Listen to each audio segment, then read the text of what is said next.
Welcome back to the Sunday edition of To the Contrary podcast. I'm Charlie Sykes. This was one of those weeks the President of the United States tries to cancel all the international students from Harvard, threatening a 50% tariff on the EU, but not on Russia. Also going after specific companies, 25% tariff on Apple, maybe Samsung as well.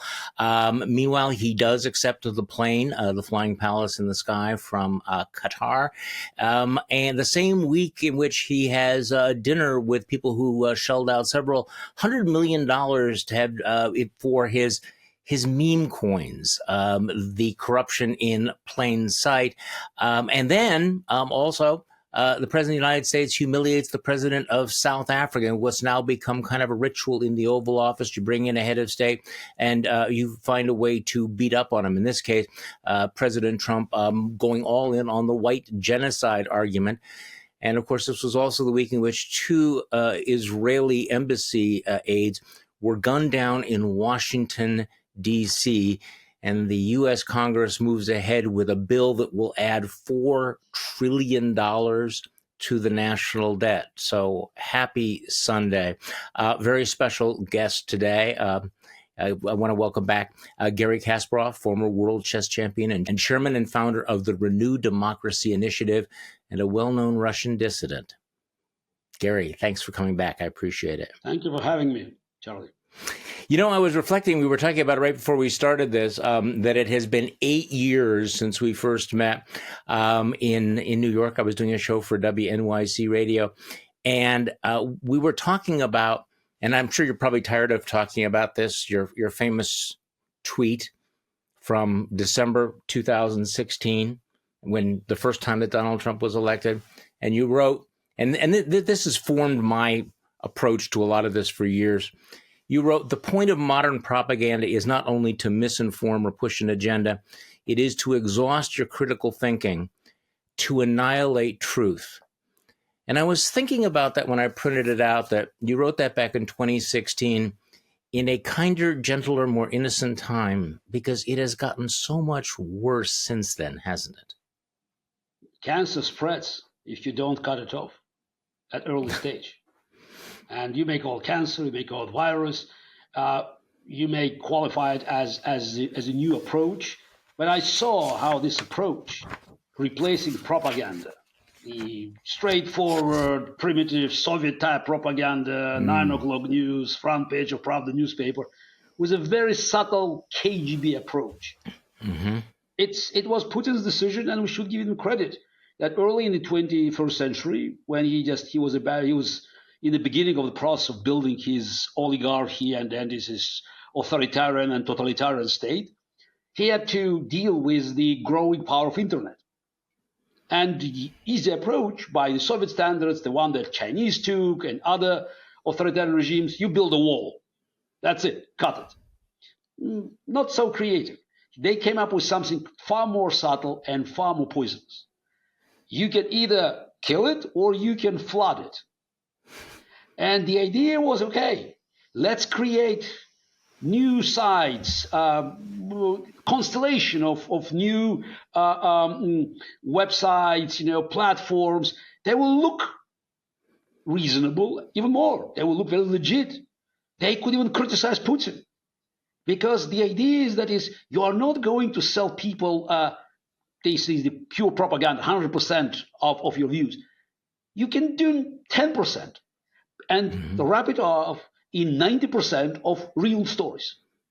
But this 10%, this is little poisonous 10%, that's what it makes. And it did work in Russia. And then they liked it because they had all the power.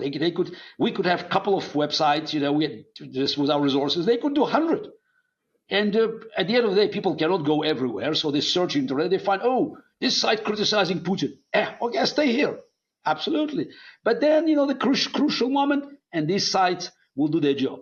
So next step, near abroad, so-called near abroad, former Soviet republics were with a big chunk of Russian-speaking population. Same approach, worked perfectly.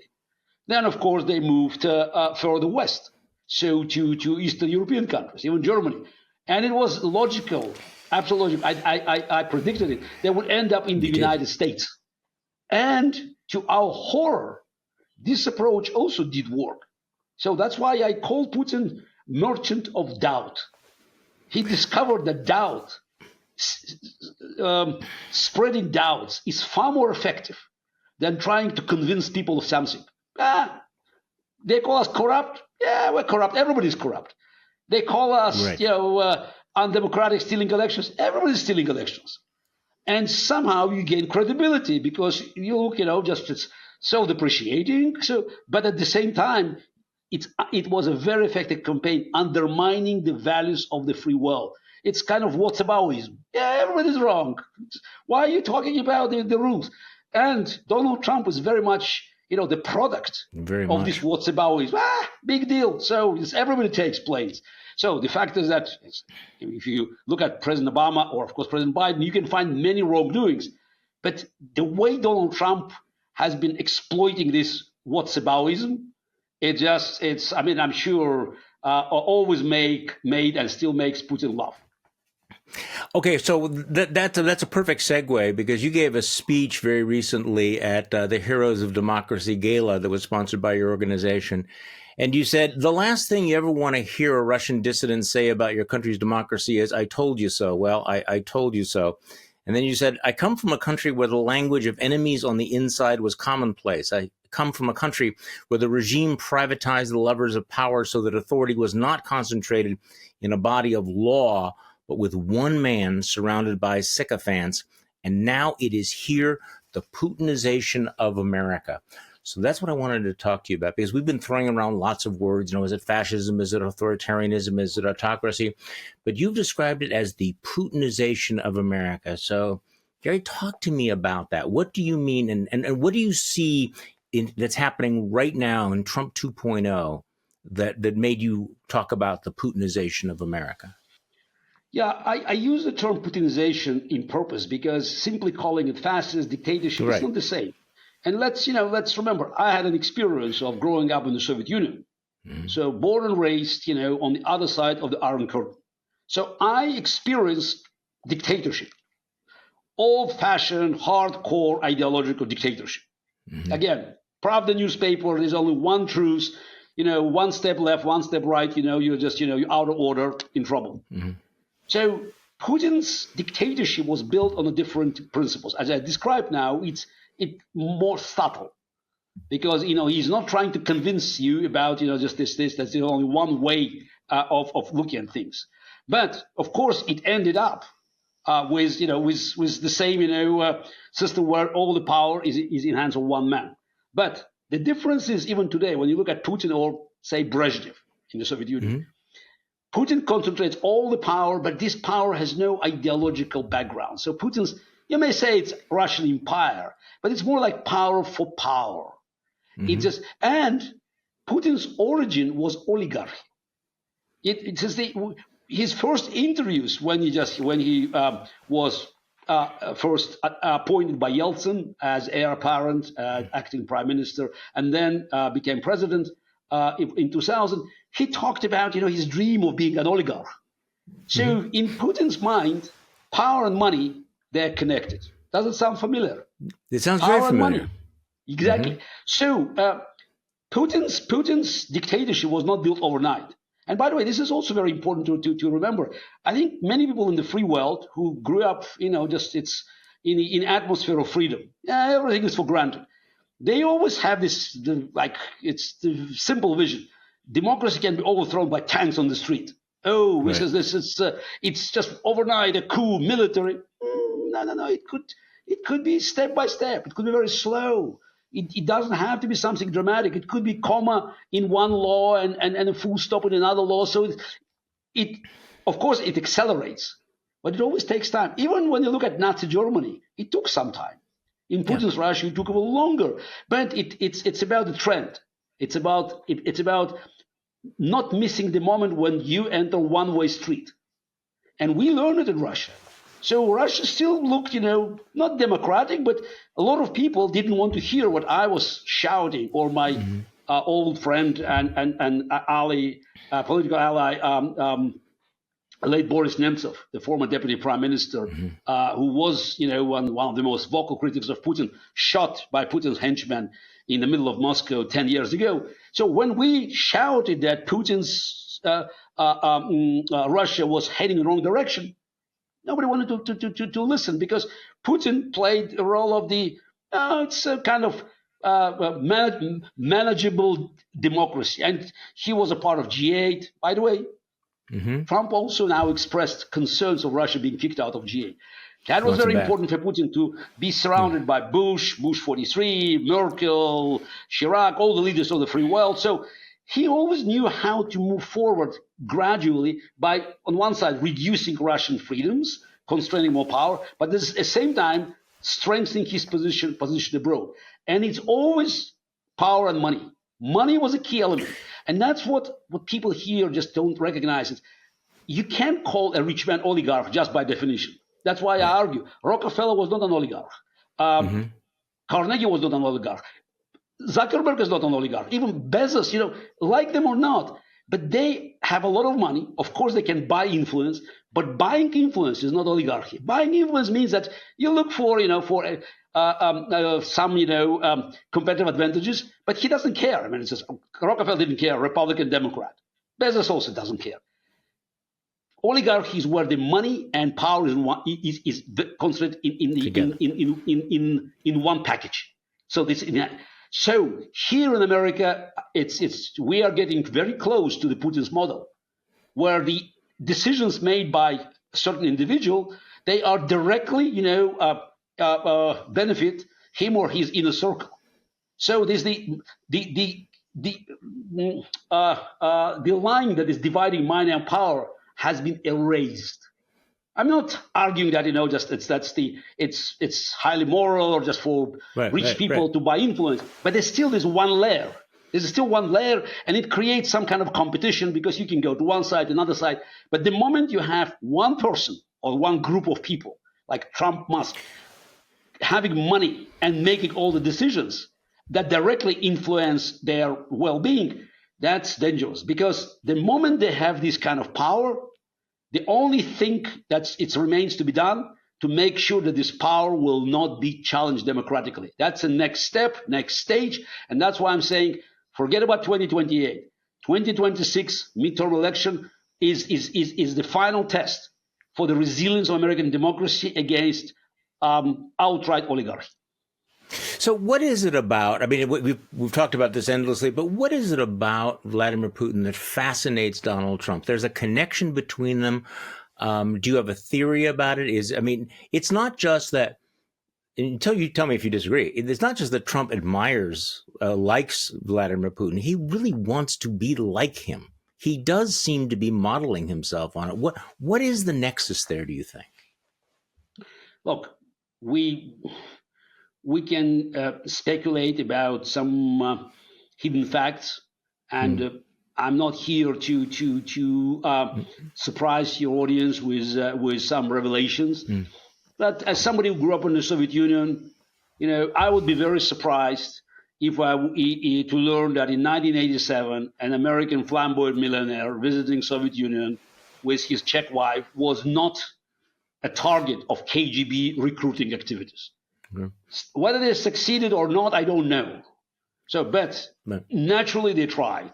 Trump was an ideal. It's like from a book, you tick every box, the money, real estate, casino, women, everything.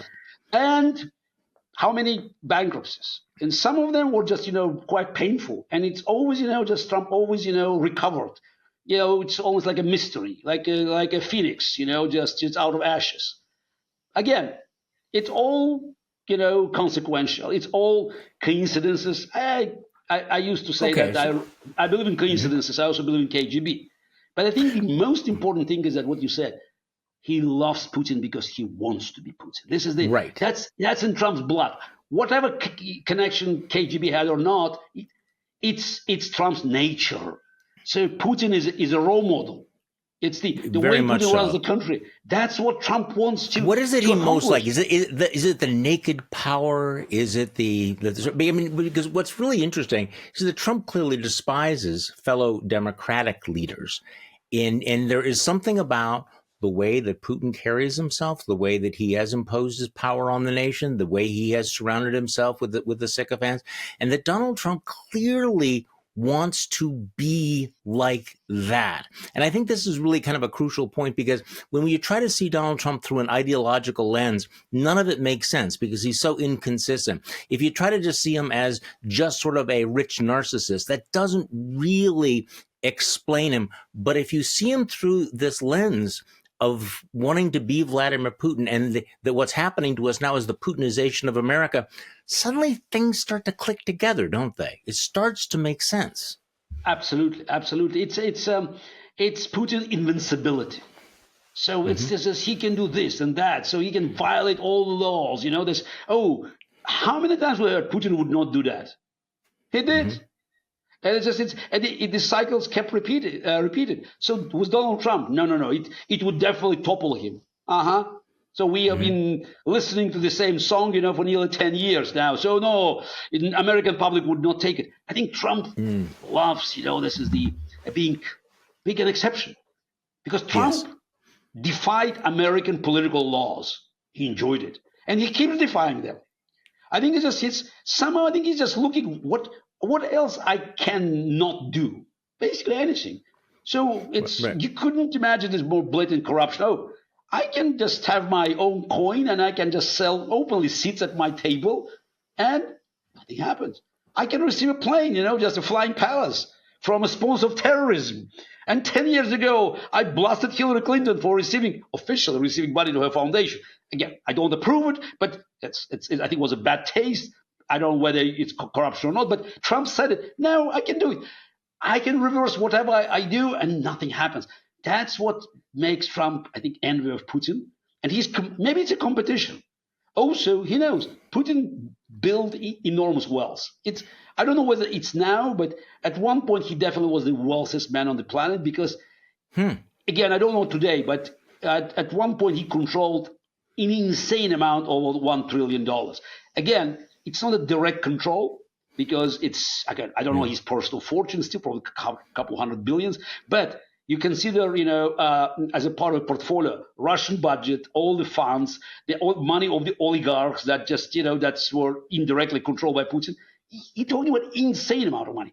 I think Trump also is probably now dreaming, why not to become the richest man on the planet? Who the hell is Elon Musk? I'm Donald Trump. So he's playing the game, and Putin is a role model. Well, there's also the element of fear. I remember I thought it was one of the decisive moments in the development of our understanding of Donald Trump when he was asked, I think it was by Bill O'Reilly, about his admiration for Vladimir Putin, and O'Reilly said, well, he's a killer. He murders people. And Trump didn't blink. He said, well, we murder a lot of people. We kill a lot of people here too. Donald Trump likes the idea that people are afraid of him, that he will retaliate, that he will destroy you if you oppose him. And this is, again, now I'm not saying that we've never had people who overreached in American history, but this really is a departure from the American culture where people are afraid of their government. They are afraid of the man at the top. They're afraid of saying anything. They're afraid of taking a stand against him because they are afraid that he will use the levers of power, including the criminal justice system, to come after them and destroy them. And again, I'm not so naive as to think that this was never abused in the past. We had Richard Nixon, but it all seems really pale in comparison to what we have now, coming back to the Putinization of America, all power concentrated in one person, surrounded by sycophants, with much of society, civil society, terrified, afraid to take him on. Yes, it's very sad to see that even here in America, and of course, America's democratic foundation is not compatible to Russia. So Mm-hmm. Russia's democracy was very feeble, with no long tradition, with no serious roots, of democratic institutions and municipal self rule and other key elements of democracy. In America, okay, we have nearly 250 years of official institutions and probably another 150 years of building these traditions that also had deep roots in British or just in Dutch Right. Common law. Republican customs.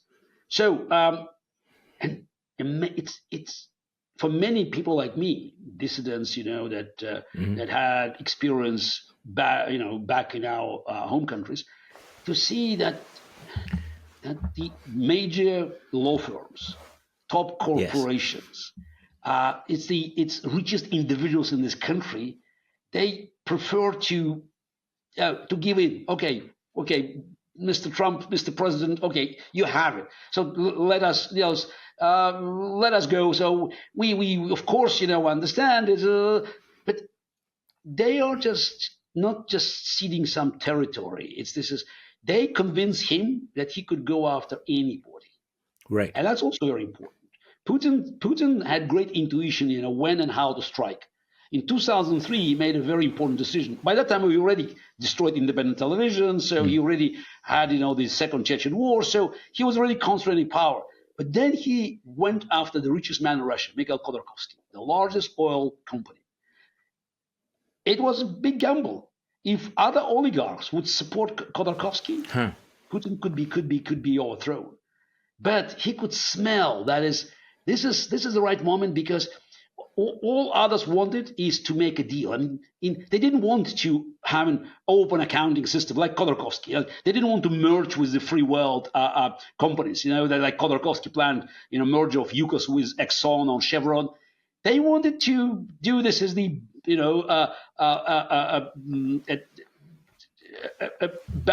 a background deal with the state. So to negotiate, and not to pay taxes, but to be part of this, kind of semi-criminal, quasi-criminal system. So Trump also has this instinct. So I think it's animal instinct. He smells like the predators. They smell blood. Trump smells weakness. Then look what he did in 2016, destroying Republican field. I mean, look, I'm sure whether some people probably make tons of money by betting on Trump early, but what would be Trump's chances against Rubio, Cruz, Jeb Bush? He could smell weakness, and the moment you show this weakness, but that's Putin. That's criminal. So that's a criminal instinct. Well, but that is also Donald Trump. For all of his many weaknesses, he does have that reptilian instinct to go after, to recognize, to look at somebody like a Jeff Bezos, and other people would say, well, he's insulated by his billions of dollars. He realized that the richer you are, the more fearful you are of losing it.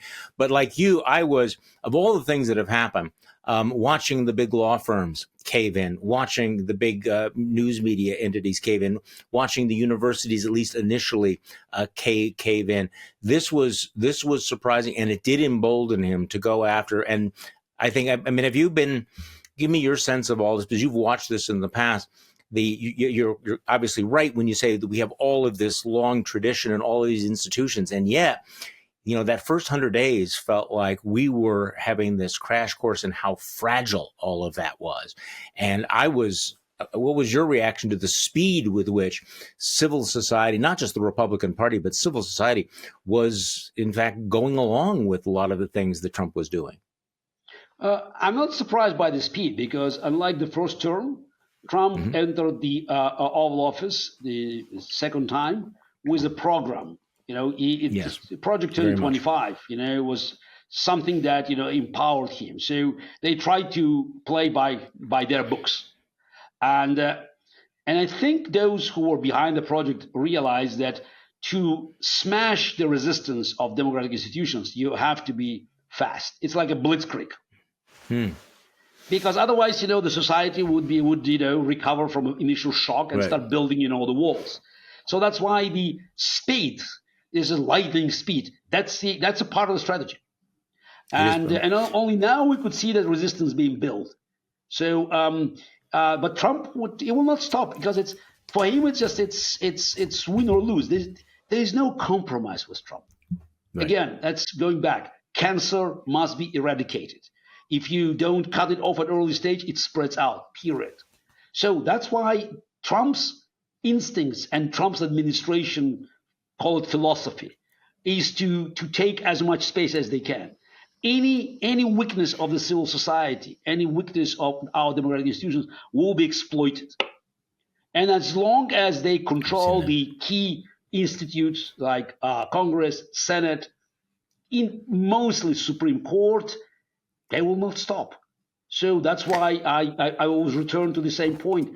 The taking away one of the levers of power, namely Congress, in 2026 is crucial. You can't let them use levers of power against you for too long, because eventually they'll make them irrelevant. So that's a part of this Musk campaign. Musk may go, but the idea is still the same. You have to start creating parallel institutions. You have to take as much power as you can from the entities that we even indirectly control to the private institutions that we have no control at all. So that's another sign of oligarchy, and you clearly see how much money now is just being siphoned into the systems that are under direct or indirect control of Trump's family, and Trump's cronies. Yeah, no, he's creating a vast infrastructure. So let's talk about where we're at here, and going back to your remarks at the Heroes of Democracy Gala. You said, show me who your friends are, and I will tell you who you are. The U.S., speaking of things that were shocking, the U.S. now votes with Russia and North Korea right down 42nd Street at the United Nations. The U.S. is downright chummy with dictators in Moscow and Beijing and hostile to democratic leaders from Ukraine, the European Union, and Canada. That is, unless the administration is making an argument to annex Greenland. If that's the case, they'll readily talk about how Greenland supposedly needs American protection from Russia and China, and package it all in a made-for-Twitter propaganda campaign, and kind of compared it to Orwell. So, among the things that were stunning was watching the United States change sides in the Cold War and the abandonment of Ukraine. So let's talk about that. You were quite critical of the previous administration, that the Biden folks were very supportive of Ukraine, but you accused them of dithering. So give me your sense of where is Ukraine and Europe and the United States? What is the state right now, the state of play there? No, first, I have to state that my criticism was always bipartisan, or more likely non-partisan. Mm-hmm. I have an impeccable record on writing mostly, and many interviews criticizing 6 consecutive U.S. presidents, starting from Bush 41, 3 Democrats, 3 Republicans. And yes, I was very critical of Biden administration because I think, as you said, they were dithering. The Biden's philosophy was, let's help Ukraine survive, and it just was not a good solution. Survive but not win. But Ukraine must win, Russia must lose, because the war in Ukraine it's not a simple war for territories, as Donald Trump and some of his sycophants trying to present. This is the war for the very existence of Ukrainian state. And I'm not telling you just it's because I want to just to scare the audiences. It's Vladimir Putin has been saying it. It was his goal. It is his goal. It will remain his goal, according to him and his propaganda, to destroy Ukrainian statehood, to assimilate Ukrainian nation into Russia, amalgamate, and use these resources to continue his assault against the free world. Vladimir Putin is at war with the free world, and by the way, America as well. America is far away, but it's a war that Putin is conducting like a holy war, because in his book, the World War III already did take place. It was a Cold War that Soviet Union, Soviet Russia lost. Now, as a successor of Russian Empire and Soviet Union, he's carrying the Holy Fourth World War, and that's the war that, in his mind, has to change the balance of power in the world and also the rules of the game. It's no more this nonsense, treaties, consensus, negotiations. Might is right. That's what Putin believes is the only way to rule the world. And he has Donald Trump, who we all understand, shares the same belief. The way Trump has been treating his allies, again, it's all about, oh, look, it's we are here, Moscow, Beijing. That's what I call Kissinger triangle. And unfortunately, Biden administration missed a great moment. It was a great opportunity to give Ukraine enough weapon and political backing to destroy Putin's war machine. But now we're dealing with a threat of a different magnitude because Donald Trump, if he can overcome, because even his Senate, even the Republican Senate may not buy it, but if he has a chance to push this agenda, we'll end up with another new Yalta with Trump, Putin, and Xi Jinping dividing the world. Maybe they'll take Germany, just nearby, so just to attend without rights to speak. But otherwise, they don't need anybody. It's about big guys deciding for smaller countries.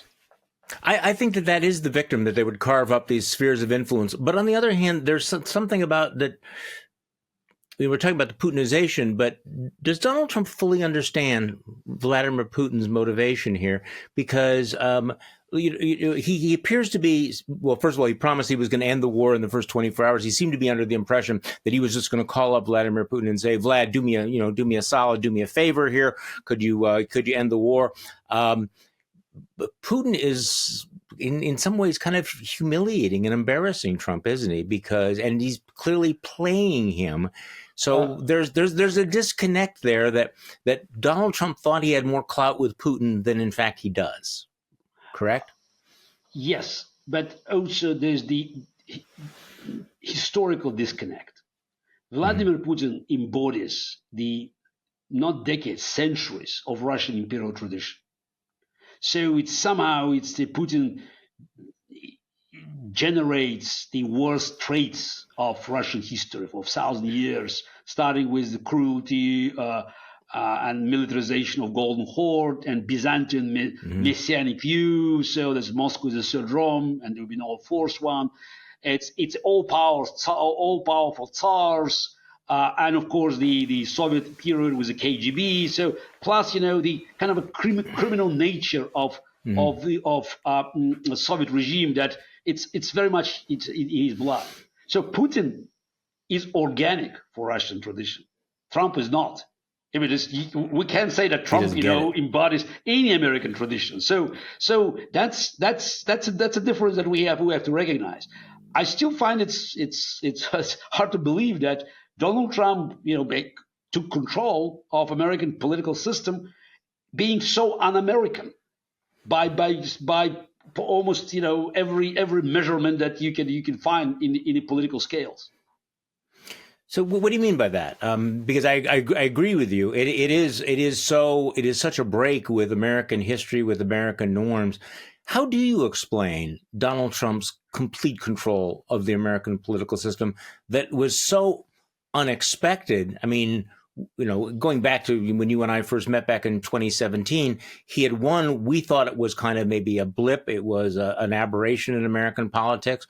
Could never have imagined the kind of dominance he would have over American politics, American institutions, and American culture. How do we explain that? Is that more about Donald Trump, or is it about some pre-existing weakness in the American system?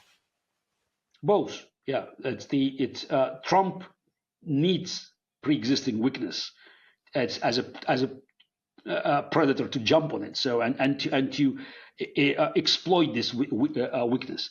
And I think he could sense back in 2015 that American society, or at least a good chunk of American society, especially on the Republican side, has changed. America was always about the future. I mean, the way we saw America, those who were born, in the Soviet Union and in the unfree world, beacon of hope, guardian of freedom, and the country that always looked into the future. The idea that our kids, will inherit a better country and they will build something more for their kids. So it has changed. Today, you look at the polls, many Americans believe, I think 2-1, that they have a better life than their parents, but the same 2-1 believe that their kids will have, just less that they do have today. America is no longer about the future. And I think there's growing anger that somebody stole this future from you. And that's, it's, again, we're not here to spread the blame, but I think that's Donald Trump is very much the product of Obama and Biden, of the policies that created conditions where Donald Trump could speculate on these weaknesses, on these frustrations. Unfortunately, it's a cycle in history that you can see just in the last 150 years in developed countries, in democracies, that at one point the success of free market, of capitalism, creates more wealth, but also social disparity, social inequality.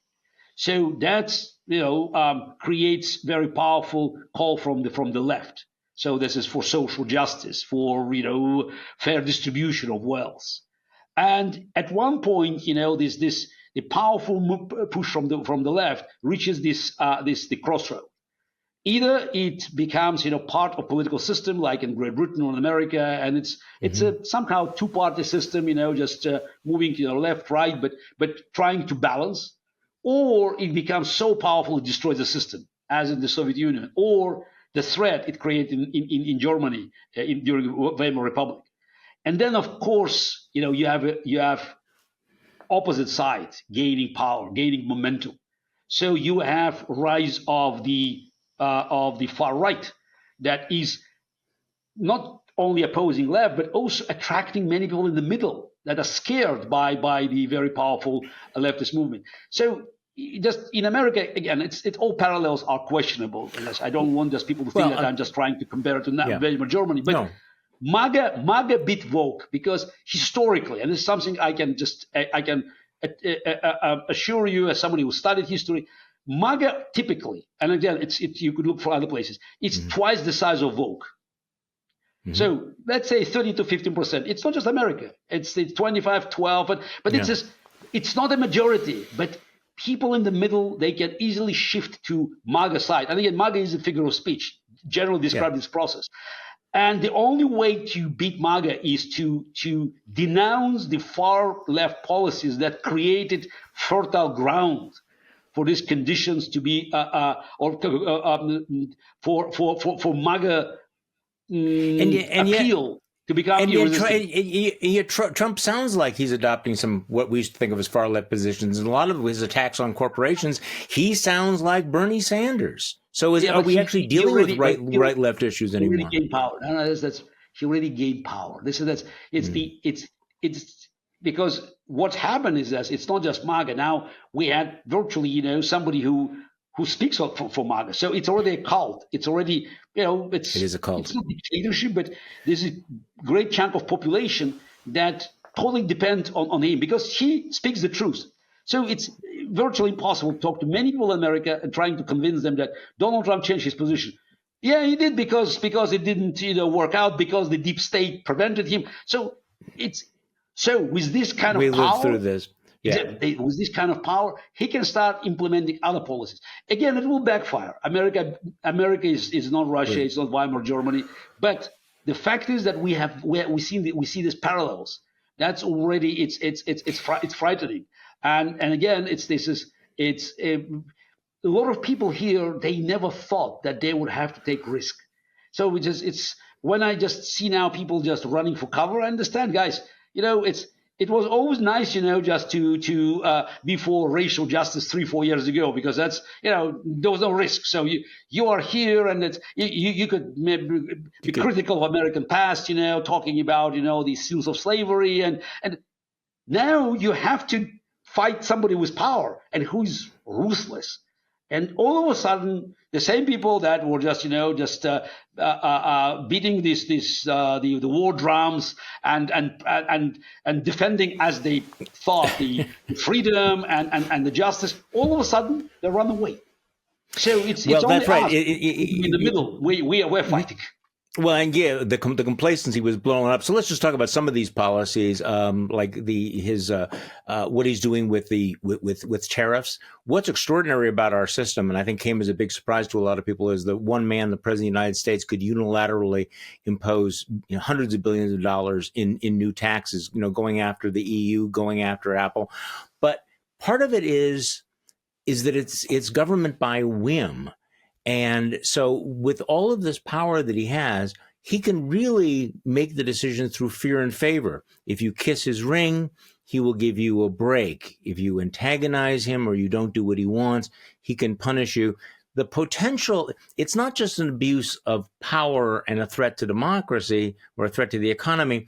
It really is also an engine of corruption, isn't it? I mean, to have those kinds of, strings that he controls, which is really kind of unprecedented, because I consider myself knowledgeable. I would have assumed that it would require some sort of congressional action to be able to impose these taxes. So we Americans are finding out a lot of things that I think we were able to ignore earlier, including the tariffs. So give me your sense about why he's decided to start the trade war again. It looked like he had bailed out. He backed off. He blinked with China. Stock market came back. And yet on Friday, there he is, attacking American companies, attacking the Europeans. Stock market's about to tank. Bond markets are freaking out. What do you think's happening? I guess when the market goes ups and down, someone can make money, huh? Yeah, correct?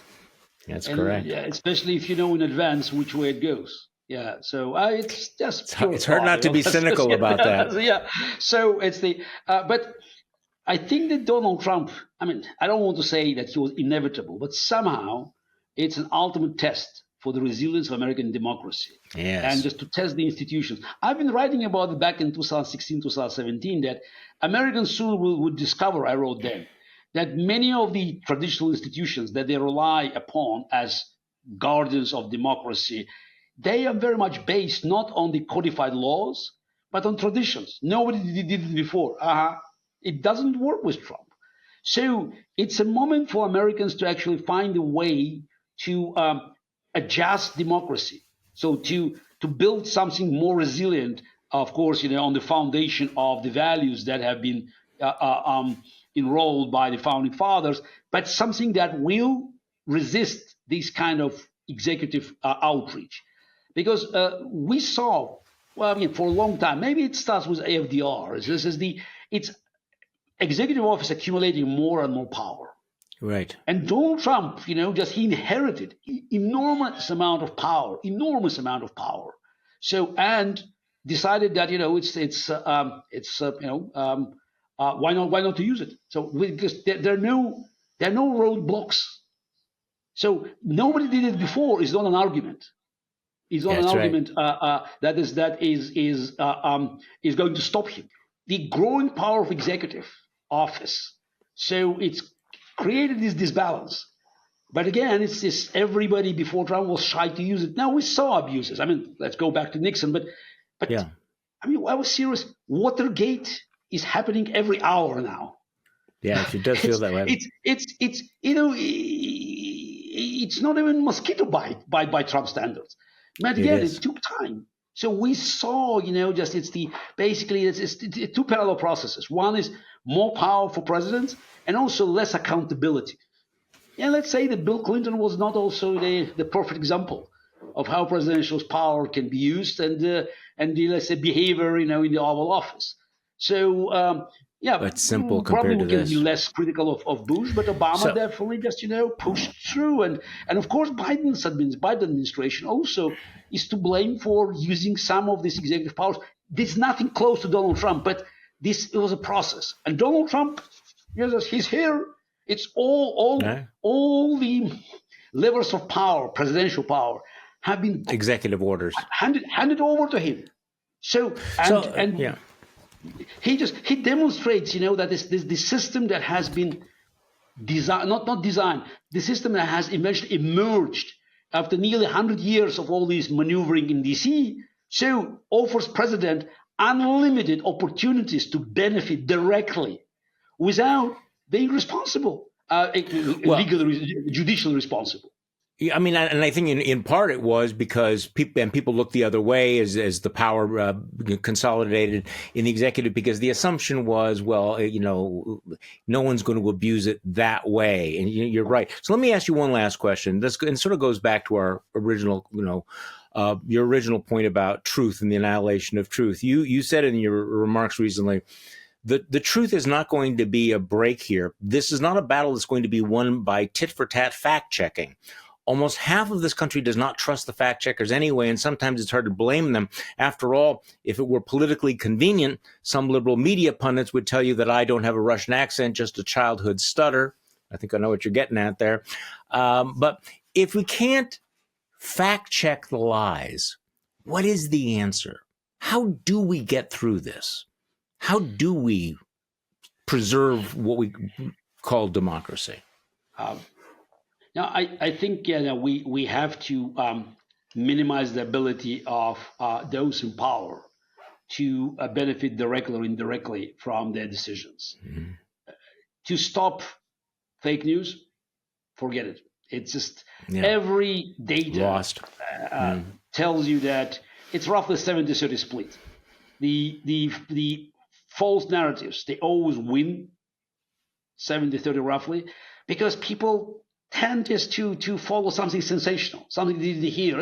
It's human nature. So we know it will get worse. By the way, with AI, with impersonification, and with ability to manipulate the data, it will get worse. So it's about minimizing the potential damage that could be made by those in power. Again, it's very important that the ability to feed us with fake narratives will not be in the hands of those who are trying to use the power to advance their interest, not American interest. And also, this is where I think my experience or my fellow dissidents could be useful. Is there are unmistakable signs. For instance, the moment I hear, these judges, they are standing on the way of our president's most comprehensive agenda. The moment you hear that someone is complaining about a judicial system standing on the way of executive agenda, that's Putinization. So let's have a kind of vocabulary. So this just for you to recognize, it's like a guide. So the guide to oligarchy. And I have trained here. It's both Soviet experience, but especially experience in Putin's Russia. And I could see these signs like signs on the wall with capital letters. And if we recognize it, and if we rally together and just have a big tent, big coalition to take at least one level of power, Congress, from Trump in 2026, and actually before we can start influencing some Republicans there, because it's only three. You need three people to shift sides. So, but the problem is you will never have three. You have either 30 or none. Three is too close. So you need a mass exodus. So let's recognize A, there's existential threat. B, we still have a lot of resources. And C is never give in, never cave in. Because if you cave in on something you think small, it's not a compromise. They will come back with a bigger stick and with more aggressive demands. Garry Kasparov, thank you so much for your time, and you can find your work over at the Renew Democracy Initiative, and you have a new site up. The next pushing this, the next move, which is crucial, because I think you like us understand that this is the moment to remind ourselves that we are not the crazy ones. Thank you.